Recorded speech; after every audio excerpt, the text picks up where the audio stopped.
예, 우리 기도하심으로 오늘 수요 예배 하나님 앞에 드리도록 하겠습니다. 기도하겠습니다. 하나님 아버지, 수요일 주님 앞에 나와 함께 예배 드립니다.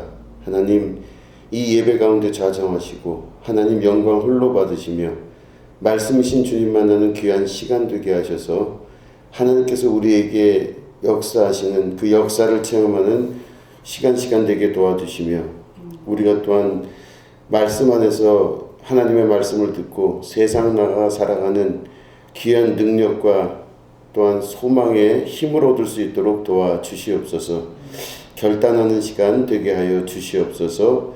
감사드리며 예수님의 이름으로 기도드립니다. 아멘.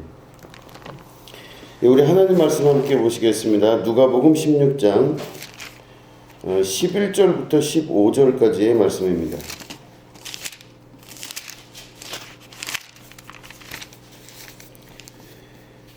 예, 누가복음 16장 11절부터 15절을 우리 교독하도록 하겠습니다. 너희가 만일 불의한 재물에도 충성하지 아니하면 누가 참된 것으로 너희에게 맡기겠느냐? 너희가 만일 나의 것에 충성하지 아니하면 누가 너희의 것을 너희에게 주겠느냐? 집 하인이 두 주인을 섬길 수 없나니 혹 이를 미워하고 저를 사랑하거나 혹 이를 중히 여기고 저를 경히 여길 것임이니라. 너희는 하나님과 재물을 겸하여 섬길 수 없느니라. 바리새인들은 돈을 좋아하는 자들이라. 이 모든 것을 크고 비웃거늘. 예수께서 이르시되 너희는 사람 앞에서 스스로 옳다 하는 자들이나 너희 마음을 하나님께서 아시나니 사람 중에 높임을 받는 그것은 하나님 앞에 미움을 받는 것이니라. 아멘. 예, 오늘은 두 주인을 섬길 수 없다라는 제목 가지고 함께 말씀을 나누도록 하겠습니다. 지금 3주에 걸쳐서 16장 말씀을 계속 우리가 이렇게 말씀을 전하고 있는데 이 누가복음 16장이 아주 난해한 그 성경입니다. 그래서 보고 또 봐도 이해가 안 되고 또 앞뒤 말이 또 이렇게 잘 이해가 안 되는 경우가 있는 말씀들이 많아요. 그래서 어쨌든 이거를 해석하기 위해서 굉장히 노력을 기울여야 됩니다. 목사님들도 그렇고 신학자들마저도 이 부분에 아주 그 어려움을 겪고 있는 게 맞습니다. 그래서 이제 저도 역시 이 말씀을 이제 보려고 열심히 노력하고 공부도 하고 최선을 다하지만 참 쉽지는 않다 하는 그 결론을 가지게 됐습니다. 중요한 것은 우리가 2주 정도 전에 우리 수요예배 때 그 말씀 나눴던 그 말씀을 기억하시면서 우리가 함께 오늘 말씀도 볼 수 있으셔야 됩니다. 그래서 설교 중에 2주 전에 있었던 그 말씀을 다시 한번 제가 리바이벌에서 말씀을 드리도록 하겠습니다. 오늘 말씀 보면은 11절 말씀 보면은 벌써 여기서부터 막 막히기 시작해요.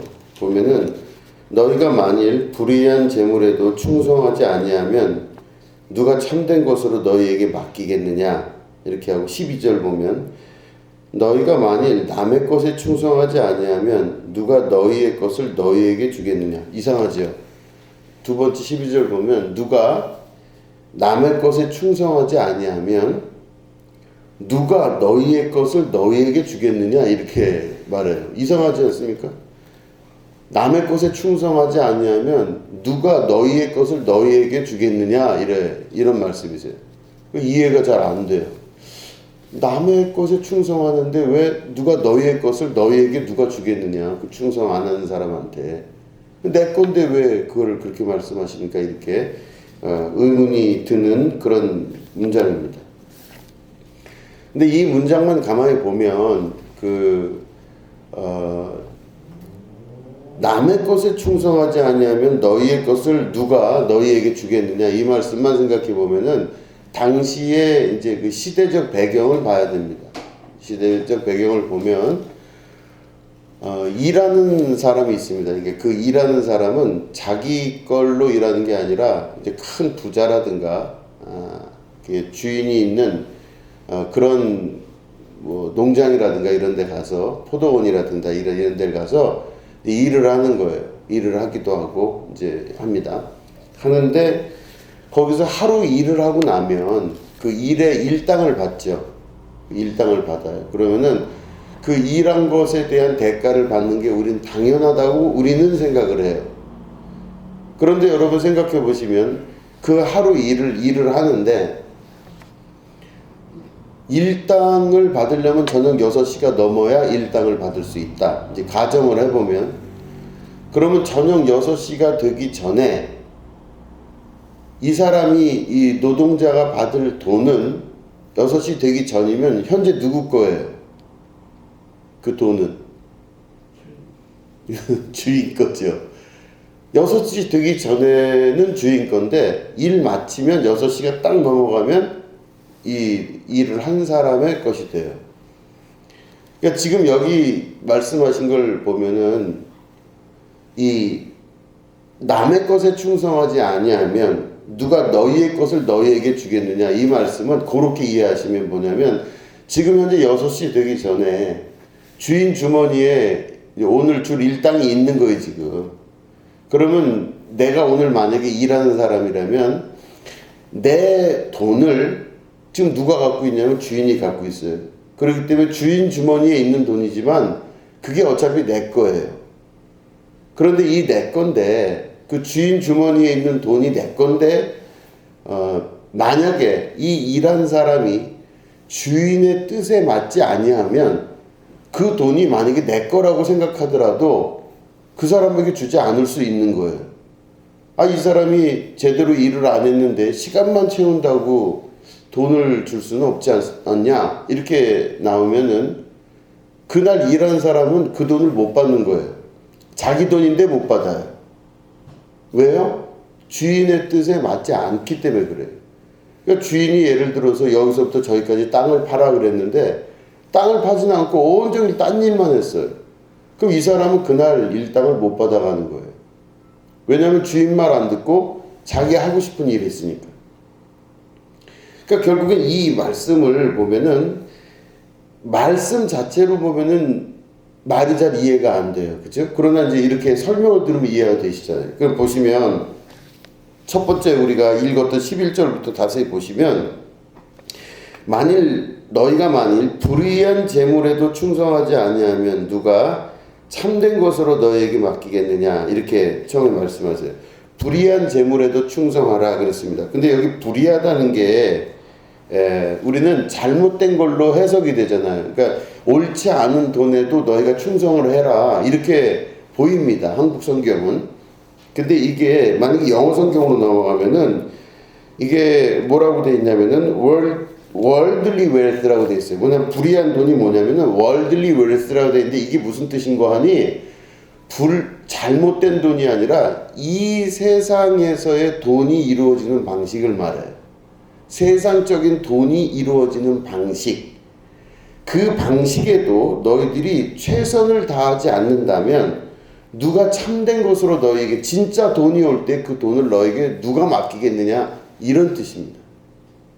그러니까 자, 이제는 말씀드린 대로 2주 전에 설교를 다시 한번 기억을 해보시면 2주 전에는 한 부자가 청지기에게 돈을 맡겼어요. 그래서 그 집 종에게 이제 돈을 맡겨서 이 사람은 청지기로서, 종으로서 돈을 관리하는 사람이에요. 그러니까 주인의 돈을 관리하는 사람이죠. 그래서 이 주인이 돈이 많으니까 이제 그 은행 같은 그 일을 한 거예요. 사람들에게 돈을 빌려준 겁니다. 그러니까 이 청지기, 이 종이 그 주인의 돈을 가지고 이 동네 사람들한테 돈을 빌려줍니다. 자, 그런데 어떤 내용이냐면 돈을 빌려줄 때 이스라엘 사람들한테 돈을 빌려주는 거잖아요. 유대인들한테 돈을 빌려주는데 유대인 율법에서는 형제끼리 돈을 빌려줄 때 이자를 받으라 그랬어요? 받지 말라 그랬어요? 받지 말라 그랬어요. 그러니까 율법을 만약에 지키려면은 이자를 받으면 안 돼요. 내가 10만 원 꺼줘도 이자가 만약에 10,000원이라면 그 10,000원을 받으면 안 돼요. 그냥 원금에서 원금으로 와야 돼요. 그런데 이 부자가, 그 당시에 부자들이, 그 이스라엘 땅에서 부자가 된 사람들이 유대인이 아닌 사람들이 많았대요. 로마 시민권을 갖고 있거나 아니면 그리스 출신이거나 혹은 유대인 중에서도 세리와 같이 이렇게 부당한 방법으로 돈을 모은 사람들이 많았대요. 그러니까 이제 그런 사람들이 돈이 많은데 이 사람들이 외국인이니까 일부러 그 밑에 그 청지기로 일할 사람들을 외국인이 아니라 유대인, 이스라엘 사람으로 뽑는 거예요. 그래서 이 사람을 뽑아가지고 당신이 알아서 이렇게 해서 돈을 벌어오시오 해서 이렇게 하는 거예요. 그럼 이제 그 주인 돈을 가지고 돈을 빌려주고 받고 해야 되는데 이 사람이 종이 예를 들어서 이자를 받으면 안 되기 때문에 사실은 자기가 그런 일하는 걸 되게 깨름직하게 생각해야 될 사람들인데 자기도 먹고 살려니 어쩔 수가 없어서 이제 그런 일을 하게 된 거예요. 청지기의 일을. 그래서 이제 사람들을 쭉 동네 사람들이 돈 필요한 사람들이 오니까 돈을 빌려줘요. 그런데 이 사람들이 오는 사람들마다 다 이스라엘 사람들이니까 이 사람들이 막 물어봐요. 저기 여기서 일하는 건 내가 익히 들었는데 우리끼리 형제지간 아니냐, 우리 이스라엘 아니냐. 그럼 율법에 레위법에 이거 서로 이자를 주고받지 말라 그러지 않았느냐. 좀 깎아달라 이렇게 얘기를 해요. 그러면은 이 사람이 어떻게 하냐면은 이자를 안 받는 것처럼 서류를 꾸미는데 예를 들어서 100만 원을 꿔준다. 그러면은 이자를 어차피 못 받기 때문에 원금 플러스 이자를 거기다 기록을 해요. 그래서 100만 원의 이자가 10만 원이다. 그럼 110만 원을 빌려간 걸로 하고 이자는 안 받는 것처럼 이야기를 하는 거예요. 이중이죠, 이중. 그래서 결국에는 이 사람이 나중에 갚을 돈이 얼마냐면 가져간 건 빌린 건 100만 원밖에 안 되는데 갚을 돈은 110만 원을 갚아야 되는 거예요. 서류상으로. 그러니까 이 사람이 그렇게 자기가 주인의 뜻에 맞게끔 이 주인의 돈을 벌게 하기 위해서 자기 형제들과 관련되어 있는 이스라엘 사람들에게는 이자를 서류상으로 더 첨가해서 받고 주인 편에서 일을 하는 거예요, 지금. 그러면 주인 편에서 일을 하는 이유가 자기가 그렇게 해서 이 주인 돈을 불려놔야 월급도 받고 안정된 생활을 하고 하니까 그 주인 편에 섰겠죠. 그런데 이 사람이 이제 그 직장, 이게 자기 직장인데 이 주인이 이 직장을 해서 이 사람을 자르겠대요. 좀 뭔가 마음에 안 드는 일이 있었나 봐요. 자기 돈을 잘 관리를 못했는지 어땠는지 이 부자가 이걸 자르겠다 그래요. 그러니까 이 청지기 하인이 그 이야기를 어느 소문을 듣고 나서 이거 주인이 나를 자르려나 보다. 그래서 깜짝 놀라는 마음으로 가만히 생각을 해요. 이거 어떻게 내가 여기서 이제 나가려니 큰일 났구나. 내가 노동을 하려니 몸이 욱신욱신 아프고 빌어먹자니 부끄럽구나. 이게 성경에 나온 이야기예요. 성경에 그렇게 그대로 나왔어요. 누가복음 16장에 빌어먹자니 부끄럽구나. 그러니까 결국엔 자기가 어떻게 하면 좋을까 생각을 밤새 했겠죠. 이제 내가 이 직장이 이제 잘릴 텐데 어떻게 할까 하다가 머리에서 되게 생각하다가 이 사람이 거기 빚을 진 사람들을 다음날 다 모았어요. 그래서 다 오라 그래서 모은 다음에 당신 얼마 빚져서 서류 갖고 와 보시오. 그러니까 이 사람이 110만 원을 빚을 진 사람이 있어요. 그럼 다시 서류를 새로 쓰라 그래요. 새로 써서 어떻게 하냐면 100만 원으로 해요. 어떤 사람은 1100만 원이래요. 빌린 돈이. 그럼 당신 거기 이자를 넣은 거 아니냐 해서 이 사람 100만 원을 깎아주고 1000만 원만 빌린 걸로 해요. 그러니까 이 동네 사람들이 갑자기 깜짝 놀란 거예요. 이게 웬일인가? 저 친구가 갑자기 이게 무슨 일인가? 해서 사람들이 그냥 막 환호성을 지르고 난리가 났겠죠. 그래서 빌린 사람들이 다 와가지고 새롭게 재계약을 하고 이렇게 하게 됩니다. 그럴 때 새롭게 재계약을 하게 되면은 이게 어떻게 되냐면요. 사실은 이 사람이 지금 내가 잘릴 거잖아요. 지금 내가 잘리면은 현 주인과의 관계에서 이제 내가 잘리면은 내일이면은 혹은 모레가 되면 더 이상 내 주인이 아닌 거 이 사람은. 그러니까 이 사람이 어떻게 했냐면 자기가 빌어먹자니 부끄러우니 나이가 어떻게 할까 하다가 자기가 이 주인과의 관계를 끊어버리고 새로운 주인을 찾아 떠나는 거예요. 그래서 그게 뭐냐면 원래대로 돌아가는 거예요. 원래대로 돌아가서 율법대로 내가 살겠다. 율법대로 산다는 뜻은 하나님 뜻대로 살겠습니다, 이런 뜻이에요. 그래서 형제끼리 이자를 주고받지 말라는 그 말씀을 지키기 위해서 그럼 이렇게 하겠다 해서 이쪽으로 옮겨간 거예요. 근데 이걸 보고 여기 있는 주인이 이야기한 거예요.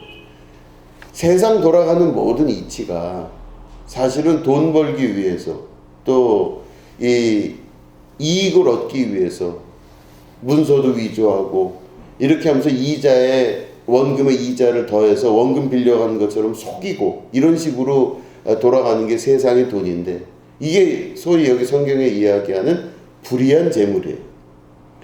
불의한 재물에 이렇게 이 사람이 보니 불의한 재물에 자기가 돌아서서 이 불의한 재물을 어떻게 다룰까 생각을 하다가 어떤 재물로 바꿨냐면은 하나님의 뜻에 맞는 재물로 바꿔버린 거예요.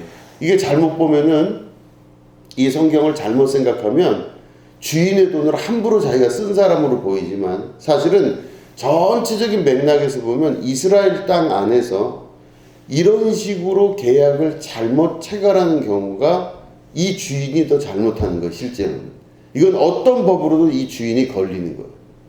그러니까 하나님의 법 안으로 들어온 자가 되면서 이 모든 것들이 더 확고하게 인정을 받는 사람이 된 겁니다. 말씀드린 대로 많은 사람들이 돈을 빌리려고 할 때 그래도 싸게 해주고 또 정직하게 해주고 또 모든 일을 잘 해주는 사람한테 손님이 몰리게 돼 있어요.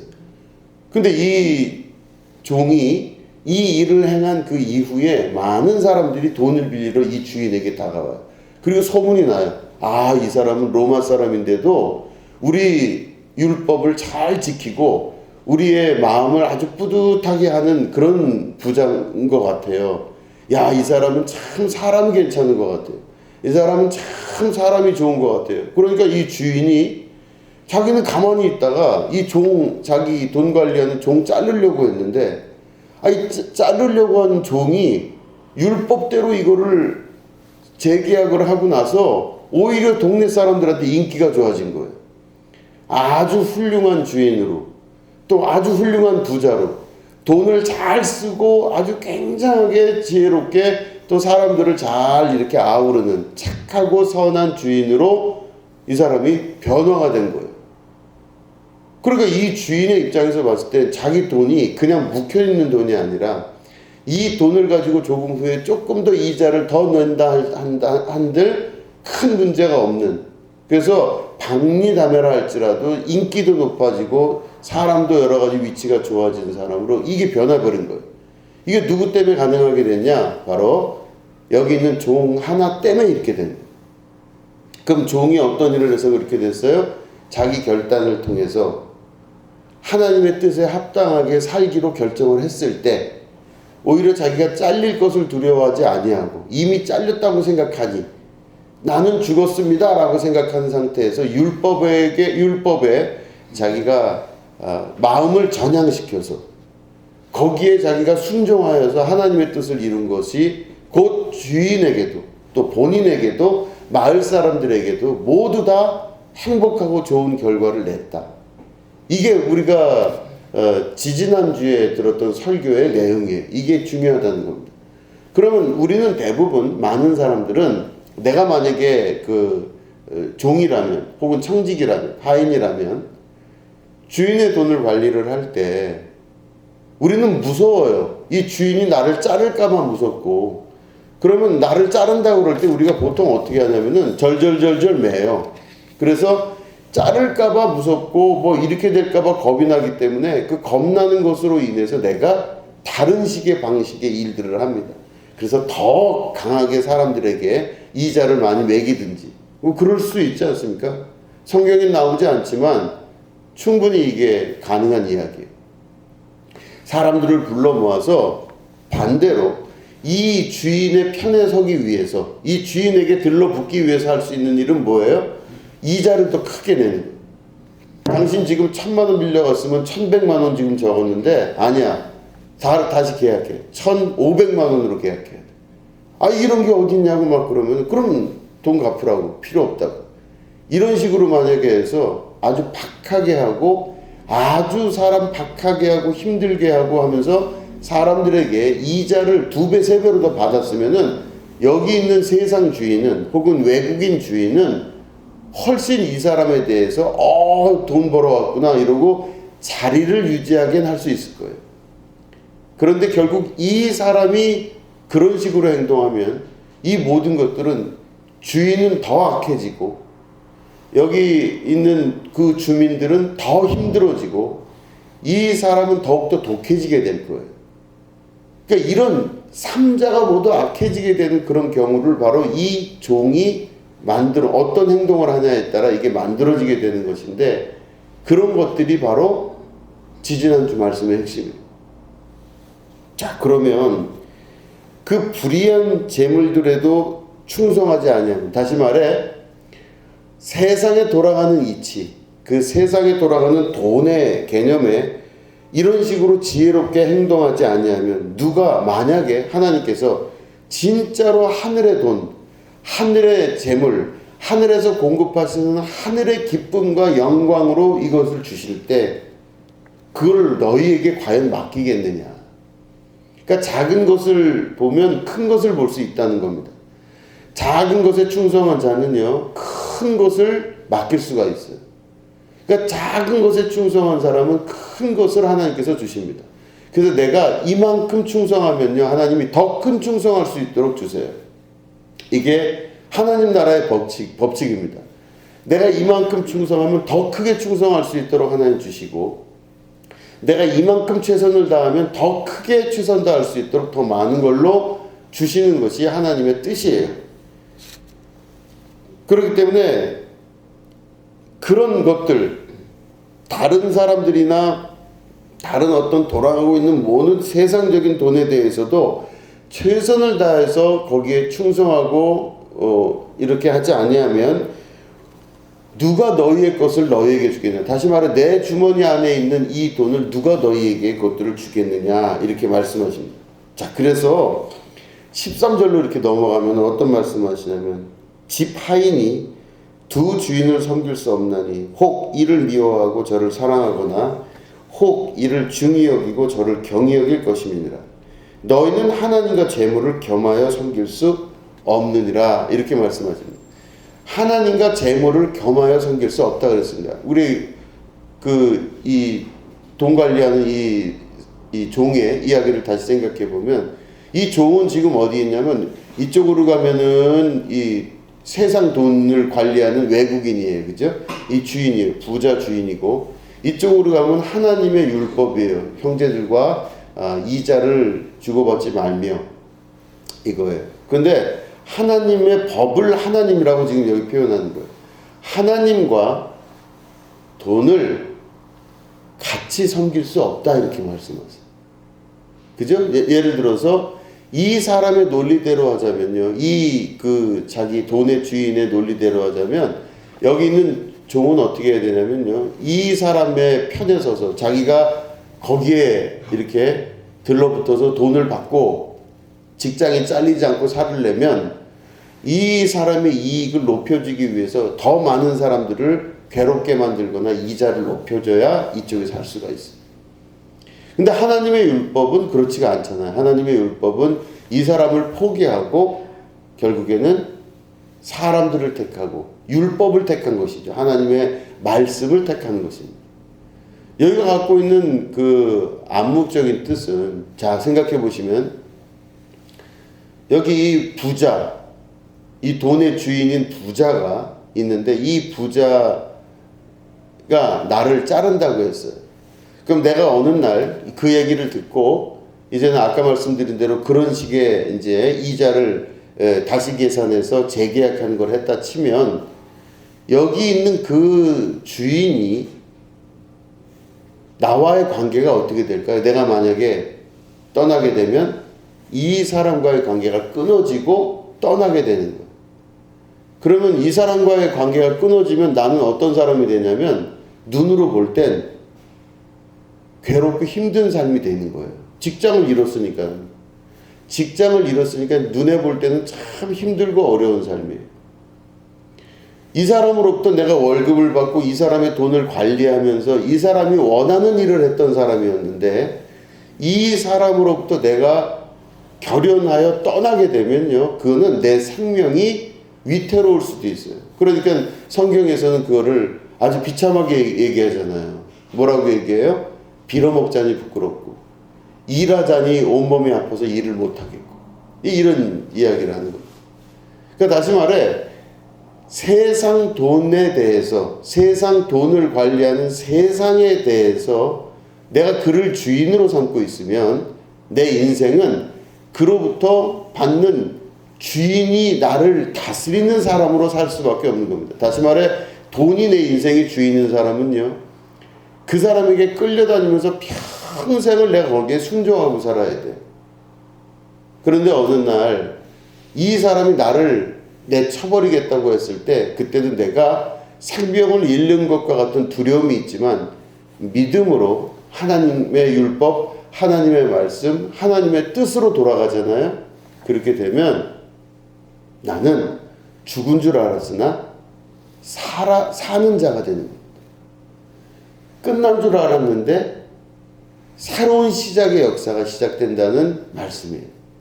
누가 봐도 이 부자와의 관계가 떨어져 나가면 나는 완전히 죽은 사람이 될 것 같고, 완전히 망할 것 같고, 완전히 힘들 것 같고, 미래도 없을 것 같은데, 그게 관계가 끊어진 즉시 하나님의 뜻이 이루어지게 되는 거예요.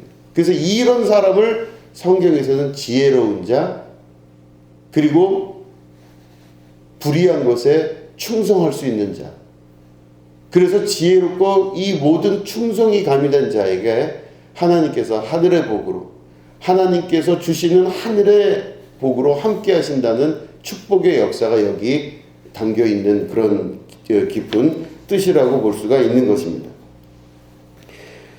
그런데 여기 보면은 바리새인들은, 14절에 보면 바리새인들은 돈을 좋아하는 사람들이라 이 모든 것을 듣고 비유권을 읽게 됐어요. 그러니까 그 당시에 바리새인들은요, 돈을 좋아하는 사람들이에요. 그러니까 바리새인들은 하나님 말씀 열심히 읽고 매일 성경 보고 매일 이렇게 살아가는 종교인들이잖아요. 그죠? 이 사람들은 지혜로운 사람이에요. 우리로 치면 신진사대부들입니다. 원래 레위족 속에 있었던 제사장 계열이 있었고, 이런 그 레위족 속들 계열들이 있었는데, 이런 성전 중심주의자들의 옆에서 이 성경, 그 모세오경 같은 이런 구약을 잘 알고 아주 머리에 딸딸 외워가면서 이 사람들은 율법을 철저히 지키는 신진사대부들이에요. 그래서 새로운 세력으로 등장한 사람들인데, 근데 이 사람들을 뭐라고 누가복음은 기록하냐면은, 이 사람 바리새인들은 돈을 좋아하는 자들이라. 이런 사람 없을 것 같죠, 여러분? 종교인인데, 목사님인데, 목사님은 돈을 싫어할까요? 좋아할까요? 네? 좋아요? 좋아요? 잘 생각해 보세요, 여러분. 현대사회에도 바리새인들, 바리새인은 돈을 좋아하는 자라가 없는 것 같지만 있어요. 돈을 좋아하는 거예요, 바리새인들은. 아니, 매일 성경 읽고 그렇게 거룩하고 매일 그런 사람인데 돈을 좋아할 것 같지가 않아요. 겉으로는 좋아하지 않는다 얘기를 해요. 아주 거룩하고 깨끗하고 자기만 아주 독야청청 하늘의 밝은 별처럼 이야기를 해요. 그런데 그들이 곧 바리새인입니다. 바리새인은 돈을 좋아하는 자. 그런데 뭐라고 말씀하시냐면, 돈과 하나님을 동시에 섬길 수가 없대요. 두 주인을 섬길 수가 없대요. 현대판 바리새인들은 우리나라에도 무진장하게 많습니다. 무진장하게 많아요. 그러니까 저는 그런 사람이 안 되기 위해서 최선을 다해서 노력을 하고 살고 있다고 보고 있는 거죠. 그러니까 바리새인들은 돈을 좋아하는 사람이기 때문에 사람들 앞에서 설 때는 깨끗한 척하고 거룩한 척하고 예쁜 척하고 자기만 독야청청 아름다운 척해요. 겉으로는 다 아름답고 예쁘게 보여요. 하나님 말씀 잘 알고 똑똑하죠. 하는 일도 성직이죠. 얼마나 좋고 어디 가서 목사님 소리 듣고 장로님, 권사님, 집사님, 그럼 다 우리들은 다 그런 분들은 좋은 분들로 생각하잖아요.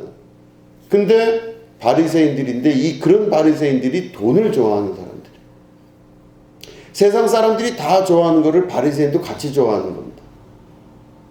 그러니까 돈을 좋아하는 자라 이 사람들이 하는 많은 것들은 다 뭐냐면은 결국엔 하나님의 말씀을, 이게 무서운 말씀입니다. 하나님의 말씀을 어떻게 바꾸냐면요, 바리새인들이 말씀을 잘 알고 있기 때문에 그 말씀을 잘 아는 것들을 살짝 바꿔요.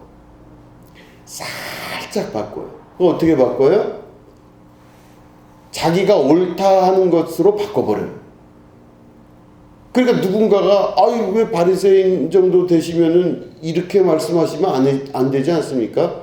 아 교회 돈을 그런 식으로 쓰면 안 되지 않습니까? 하나님께 드리는 헌금을 그런 식으로 하면 안 되지 않습니까? 이렇게 이야기를 하게 되면요, 이 바리새인들은 그걸 교묘하게 바꿔버려요. 교묘하게 바꿔서 다른 식으로 이해하게 만들어요. 이게 하나의 문화처럼 돼버렸습니다. 그러니까 예수님이 말씀하시기를 마지막에 보면은 이 바리새인들은 돈을 좋아하는데 이 돈밖에 몰라요. 돈을 좋아하는데 돈으로 할 수 있는 게 많으니까 얼마나 많아요. 돈이면 별걸 다 하죠. 근데 이미 예루살렘 성전 안도 전부 다 돈으로 완벽하게 매수가 되어 있기 때문에 예루살렘 성전도 다 돈이에요. 돈 아니고는 되지가 않아요. 그러니까 예수님이 보실 때 이게 기가 차고 진짜 말도 안 되는 그런 상황이 될 겁니다. 그래서 돈을 사랑하는 바리새인들이 겉으로는 깨끗한 척하고 속으로는 전혀 그렇지 않은 이 사람들을 보고 뭐라고 하냐면 너희는 사람들 앞에서 스스로 옳다 한다. 그러니까 자기들이 옳다, 스스로 옳다 하는 거예요. 자기들끼리. 다른 사람들은 이미 저 사람들이 어떤 사람이라는 걸 다 아는데 자기들끼리 서로 옳다 그래. 서로 스스로 옳다는 자들이니 너희 마음을 하나님께서 아시나니 사람 중에 높임을 받는 그것은 하나님 앞에 미움을 받는 것이라. 다시 말해 바리새인들이 하는 제일 최악의 일이 바로 뭐냐면 사람들 앞에서 좋게 보여서 스스로 서로 칭찬하고 스스로 옳다 하고 스스로 맞다 여겨갖고 사람들로부터 높임을 받는 거예요. 그래서 사람 중에 높임을 받아서 감히 다가올 수 없게끔 만들어요. 이 바리새인들이. 그래서 결국에는 그것은 주님 말씀을 보면 하나님 앞에 미움을 받는 것이라 이렇게 말씀하십니다. 그러니까 속에는 시체가 썩고 있는데 겉으로는 하얀 횟가루를 뿌려서 얼마나 깔끔한 척하고 세상에 둘도 없는 아름다운 사람으로 살아가는지 알 수가 없어요. 그러니까 그들이 그렇게 겉의 모습에 그렇게 치장하고 겉의 모습에 관심을 기울이고 실제 하나님 말씀을 말씀대로 적용을 못하는 거예요. 하나님 말씀을 말씀대로 적용 못하는 사람을 지지난주에 말씀드렸죠. 설교 지금 말씀드린 거. 하나님의 말씀이 있는데 말씀대로 적용하지 못했던 사람은 누구예요? 이 돈을 맡은 청지기 하인이에요. 이 사람은 자기가 이스라엘 사람임에도 불구하고 돈을 좋아하기 때문에 이 돈의 주인인 부자의 돈을 가지고 이스라엘 민족, 자기 민족에게 속해 있는 하나님 말씀대로 하지 않았던 거예요. 이게 바리새인이었죠. 그러니까 겉으로는 깨끗한 척하지만 속은 완벽하게 다른 사람. 그랬는데 이 사람이 이 소위 말하는 세상의 돈, 불의한 재물, 여기에서부터 결별을 선언하고 새로운 삶을 택했다고 하는 것은 곧 하나님의 말씀대로 살기로 결단하는, 하나님 말씀대로 살기로 결단할 때 나타나는 현상은 죽을지도 모르겠다. 야 이제 난 뭐 먹고 사나. 빌어먹자니 부끄럽고 나 이제 어떡하지? 생명이 이러다가 완전히 나 죽을 수도 있겠구나. 이 생각을 하는 단계로 넘어갈 때 절대 죽지 아니하고 하나님께서 살리시는 역사로 일으키신다는 그 이야기가 지지난주부터 이렇게 내려오는 그런 말씀의 역사라는 것입니다. 자, 돈은 유용한 부분이 있습니다. 삶에 있어서 유용한 부분이 있고 정말로 필요한 부분이 있는 건 맞아요. 돈을 미워하라는 말이 아닙니다. 그런데 중요한 거는 돈을 좋아하는 정도를 넘어서 돈이 우상이 되기 시작하면 그 사람 삶 전체가 바로 그 돈의 종이 되기 시작해요. 돈의 지배를 받기 시작하고 돈에 끌려다니기 시작하고 그 돈으로 자랑 삼고 돈으로 인생의 성공을 삼고 돈이 전부인 것으로 자기를 바라보는 사람으로 바뀌어버립니다. 그렇게 되면 그 모습이 곧 두 주인을 섬길 수 없다는 바리새인의 말씀과 똑같은 말씀이에요. 돈을 쫓아가는 자가 아니라 돈을 지배하고 정복하고 다스릴 줄 아는 사람이 되셔야 되는 거죠. 내가 돈을 쓰고 싶을 때 쓰고 내가 돈을 다스릴 줄 아는 사람이 되는 게 중요합니다. 돈에 끌려다니게 되면 인생이 피폐하기 시작합니다. 돈에 내 생명이 있는 게 아니라 하나님의 말씀에 내 생명이 있다는 것을 말씀하고 있는 겁니다. 율법대로 살면은 죽을 줄 알았는데 율법대로 내일이면 잘릴 이 청지기가 율법대로 살기로 결심을 하면서 그 행위를 했더니 오히려 지혜로운 자라 칭찬받으며 하늘의 상급을 받는 자로 그 인생과 역사가 바뀌게 되었다. 그렇기 때문에 여러분, 우리는 겉사람에 치중하지 말고 속사람에 강건하게 돼요. 사람들이 나를 어떻게 볼까에 대해서 내 인생 전체를 거기에 비중 두는 것이 아니라 내 내면 안에 하나님을 만난 일에 비중을 두셔야 되고, 스스로 칭찬하고 스스로 옳다 하는 자지 되지 마셔야 돼요. 서로 칭찬하고 서로 맞다고 여기는 사람이 되면 완전한 바리새인이 되기 시작합니다. 그런데 내 자신을 채찍질하고 십자가를 메고 주님을 쫓아가면서 나 죽은 십자가, 나 죽을 십자가를 메고 주님을 쫓아가는 게 진정한 그리스도인입니다. 그렇게 되면 오히려 죽을 것 같은 그 사람이 살아나는 역사, 생명이 완벽히 없어질 것 같은 그 사람이 더 큰 생명을 얻는 역사, 내가 눈에 보이는 요만한 재산을 얻는 것보다 더 큰 하늘로부터 공급되는 하늘의 재산을 얻는 축복의 사람으로 살 수 있는 근거가 된다는 것입니다. 이 말씀을 우리가 잘 기억하고, 아주 난해한 구절이었었지만 그 난해한 구절 안에 숨어있는 하나님의 이 말씀의 뜻을 우리가 기억하면서 우리가 자기의 삶을 결단하고 돌이켜서 하나님 말씀대로 살려고 노력하는 여러분 되시기를 주님의 이름으로 축원합니다. 기도하겠습니다.